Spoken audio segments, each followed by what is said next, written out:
Hi, I'm Steve Speck, owner and designer here at Exo Mountain Gear, and this is going to be Behind the Seams Part 2. Mark created that kind of clever name, Behind the Seams. So this is Chris Horton. He's a friend of ours at Exo Mountain Gear. He runs a Facebook group called Elk Addicts. Chris gets after it. He hunts pretty dang hard.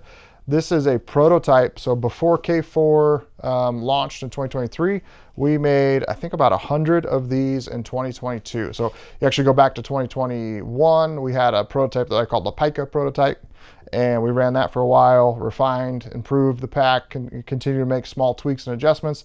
And then 2022 ran these ones. So this was like the precursor to the actual K4. And I was just trying some different things out, but in general, the biggest thing we were looking for was testing for durability, testing for noise, testing just, basically the entire pack. We really, really take serious when we launch a new product that it's going to be thoroughly tested across all sorts of environments. I think early on when we were designing packs, it's like, well, we'd build them, we'd test them, we'd go hike in the foothills, we'd hunt, but we just kind of hunted in how we hunt, and it wasn't in like a really wide range of environments with lots of moisture or lots of cold or just different uses people are putting a pack on. Like early on, we had a guy send us a photo of like some wear marks where the frame was, and we're like, how in the heck did that happen? And we figured out he had strapped it to a four-wheeler, and that's just something we had never tested.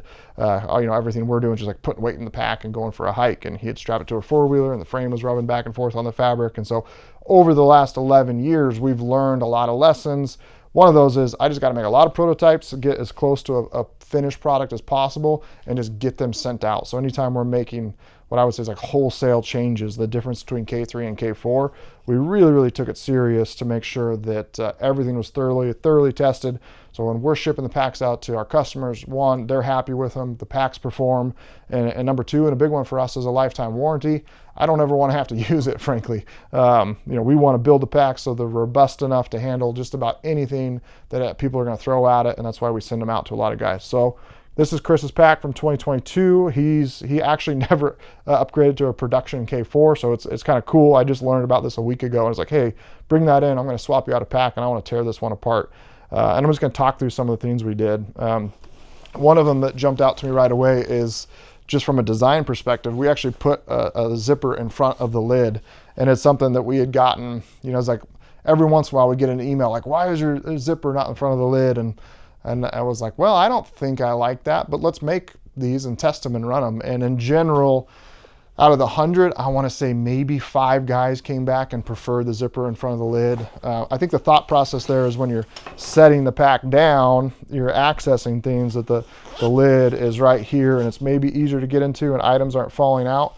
But there's also probably the more commonly way that I'm using a lid is I'm taking the pack off and I'm setting it on the ground, and I'm just reaching in to grab the lid for something I need right then and there. So more common to be using the lid in this situation versus packs laid down on the ground. I've opened it all up and I'm getting out of the lid. So just an example of like we're always trying and tweaking and doing different design things that some guys, maybe people want this certain feature, but in the end, we got to keep things very simple here at Exo Mountain Gear. We're a small company. We focus on keeping things in stock and shipping fast. And so not having like multiple lid options, we just stick to one lid. It's very simple, easy to use, and works well, holds tight to the frame. So this is an example of something we tried. The bag didn't change a whole lot. This is a 5,000 bag. We had tested out some different ladder locks that I was just trying. We ended up using the ones we used on K4 or on K3 on K4 because they just performed really well. But for the sake of trying things, we tried these, but they didn't quite have the same type of bite that the other ones do, and they weighed a little bit more. We did have the dual layer pocket here in 2022. Again, this is one of my favorite features that I think doesn't not too many people maybe utilize to its full potential, but basically you consider this pocket as an extra hip belt pouch. Anytime I've got like my headlamps usually in here, I can put a beanie in there, I can put gloves in, snacks in both sides. It's designed to be easily accessible. It's a separate pocket compartment from here where your like tripod legs are going to go into. So definitely keep that in mind. So we were testing that back in 2022. So I'm just going to pull it apart, get to the frame. We'll start cutting open some things, see if we see any wear. I have I have, Chris just brought this in yesterday, so I haven't looked at it hardly at all.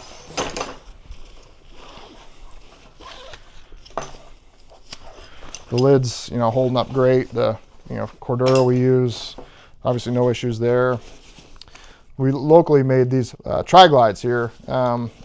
Ended up finding a source where we can make them a little bit more aesthetically appealing, but these ones work just fine.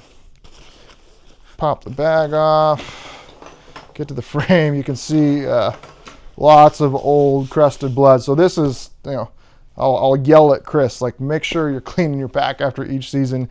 Get all this blood and stuff off of here. It's only gonna, like, especially here in the frame pockets, when this gets soaked with blood and gets crusty over time, you might kind of create some squeaking, maybe some noise issues that could pop up. But you can definitely see lots of old blood stains in here. Honestly, just at first glance, I'm not seeing anything that looks like a trouble, worrisome spot. Oh, this is fine. So I was testing where to attach for our crib attachment here. So this stayed the same, but I ended up going with a 1-inch attachment down here on this crossbar versus these 3/4 inch ones. This was, performance didn't really change. This was really, really hard for the sew shop to sew. I'll pop the bag off.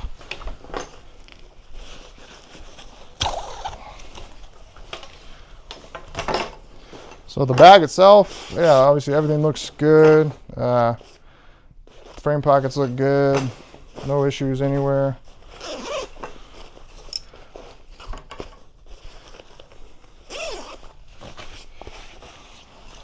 Everything on the inside's looking good, nice and dirty, and nice and bloody on the inside. So definitely just a good reminder, clean up your pack, get that stuff out of there. If nothing else, the biggest warranty issue that we see, and not a warranty issue, is people leave their pack like this, put it in a garage, and mice chew it up, or a dog gets to it. That's the #1 repair that we do, is from a mouse or a dog chewing on the pack, and they chew through the webbing, they chew through the fabric. So just for that sake alone, try to clean the pack up at least at the end of hunting season. But yeah, everything on the bag's looking great. There's one small little tear here in the stretch fabric, which is pretty dang rare. Honestly, we probably see more tears in Cordura than we do in our stretch fabric. Jumping over to the frame. So this was prior to doing the frame, the texture on the frame. So these were the original carbon stays. Exo EMG 25, and they were smooth, and we didn't have, I don't think, any squeaking issues, but I just wanted more insurance that again, talking about like blood getting crusted into the frame and the fabric and webbing, I wanted more insurance that the pack wasn't going to squeak over time. So we added to the final production, added like just a light texture to this to prevent kind of that smooth squeaking you might get on something like this. But obviously the frames are holding up great. We haven't had a single frame break in a hunting scenario. In fact, a friend of mine, they had killed an elk, and he has a great story of, they had loaded up with a hindquarter, and they're on a pretty steep slope, and he leaned it up against a tree, and they went to sit down right before they started packing out, and he looked back and saw the pack just kind of do this, and then all of a sudden, his story, the pack is literally like bouncing off a rock, skipping 10 feet up in the air, and he ended up getting it like 1,500 feet below him. Thought that everything was going to just be blown up the way he saw it roll down the hill, and the pack was perfectly fine. There was like absolutely nothing wrong with it, which is cool. It would have been great to have that on video. Lots of pine needles and stuff here. So we do, this is like a high wear spot, and obviously this is looking fantastic after 3 years of use. We use the same laminate squadron, so 1000D laminated 500D that we build the frame upper, the molly panels out of. We use that right here in the bottom. That's looking really good. This is just a high abrasion area. If you're sitting down, you're sitting on rocks. Historically, we've seen kind of wear in the bottom of our packs, and when I was designing K4, I wanted to make sure we eliminated that as much as possible. So everything looks really good there. Kind of open this up.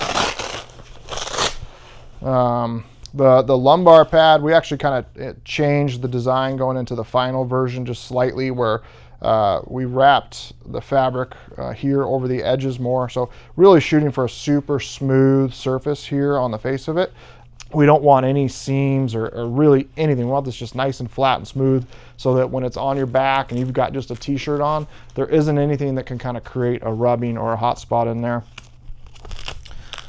Go open this up and take a look at the foam. So this is standard K4 here. I wasn't sure if we were running prototype or not. So standard, our blue foam with our same hip belt foam we use here as the backer.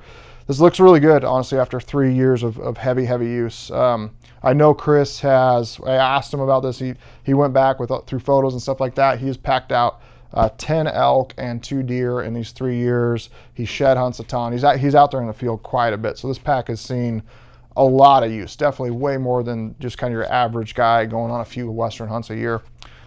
The lumbar pad is a piece, and we try to get this message out that after 3, 4, 5 years of heavy use, it's something that I would highly recommend reach out to us and buy a replacement. We sell them for K3 packs, we sell them for K4 packs. This foam just takes all the abuse of the pack. All that weight's transferring into it. Every time you take a step, you got a load on it. It's getting compressed and kind of just going rebounding back and forth. And so over time, this will break down. It's a piece that we highly recommend upgrading after, if you're training with your pack all summer long, you're hunting hard all elk season, I'd say by that 3rd or 4th season, just reach out to us and we'll get you taken care of on getting another replacement for that. And the hip out here, everything's looking really good. The foam naturally kind of over time, it compresses a little bit.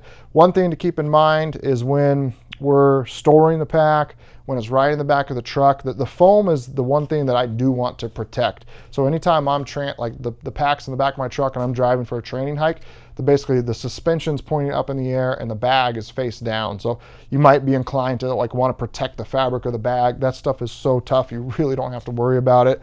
But the foam is something, especially if you've got like 80 pounds in the pack and you put it in the back of your truck and smash that down and it's on a hot day, if that's getting kind of compressed with the heat, you got compression and heat, that's going to definitely kind of take some life out of your hip belt for you. I'm going to cut this open and see what this pocket looks like.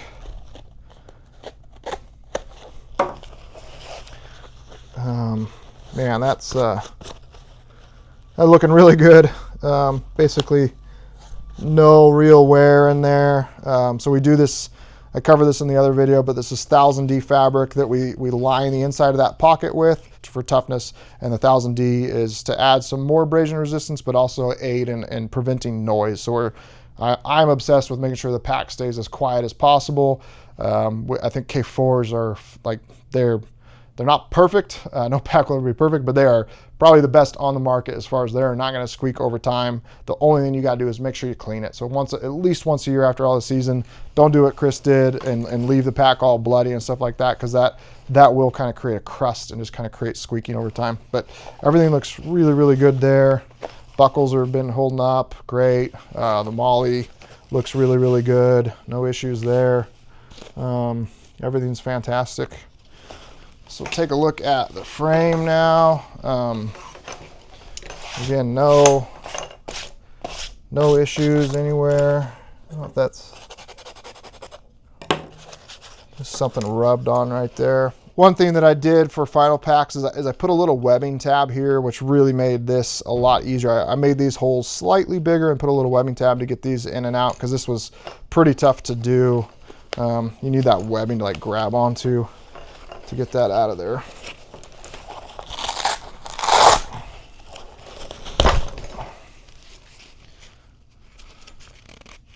So same thing here. I don't know if this will be interesting. I don't know if we put the backer in here or not on these first ones.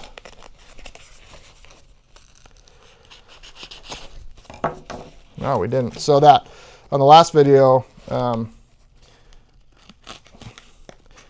going from these 2022 packs into 2023 K4 production, any areas that I had that were maybe of concern, I went and beefed up, and this is one of them. So in the production one, if you watch the other video, we put an extra piece of heavy duty binding on the back of these bar tacks to really reinforce, making sure that this doesn't ever tear out of there.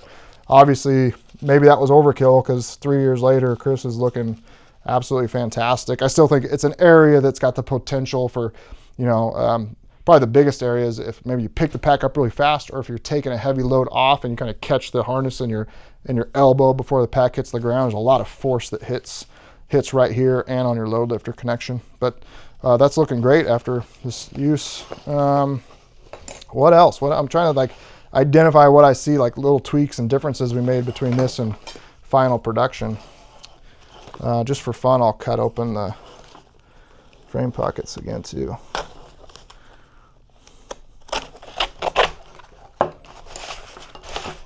Yeah, same as Justin's pack that we did before. Just some white marks, but if you kind of look closely, there's no actual like flattening of the cordura. It's just a little bit of rubbing here and there. No issues like where you got the carbon stay, the horizontal stays right here on the back side. Just a little bit of white marks, but no rubbing. Yeah, I think that's kind of everything I see on the pack. Yeah, thought this was fun. I just found out that Chris had been running this pack for the last 3 years, a week ago. Thought it'd be fun to kind of do a follow-up to the behind the scenes video we did with Justin's pack, walk through some of the design things, and really I think for us the message to you as our customers is just how serious we take all this stuff, that we're really proactive, really prototyping. When we're launching a pack and selling it to you, it's been tested for multiple years. It's been proven. Have a lifetime warranty on it. We don't want to use it. We want you to be happy with the pack and not have any issues. So hope you enjoyed this behind the scenes video. For more information, you can check us out at exomountaingear.com.